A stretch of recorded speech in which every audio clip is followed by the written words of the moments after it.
नमस्कार मित्रांनो, महाराष्ट्र बाजारभाव यूट्यूब चॅनलवर तुमचं स्वागत आहे. आजची तारीख आहे 2/1/2024. आजचे लातूर जिल्ह्यामधील सोयाबीन बाजारभाव काय आहे तर चला बघूया. बाजार समिती आहे लातूर, अवकाली आहे 1550 क्विंटलची.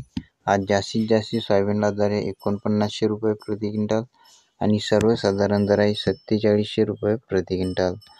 पुढील बाजार समिती आहे आदर्श ॲग्रो इंडस्ट्रीज लातूर. जास्तीत जास्त सोयाबीनला दर आहे 4850 रुपये प्रति क्विंटल. दररोजचे बाजारभाव जाणून घेण्यासाठी आपल्या चॅनलला सबस्क्राईब नक्की करा. व्हिडिओला लाईक करा. पुन्हा भेटूया पुढच्या व्हिडिओमध्ये. धन्यवाद.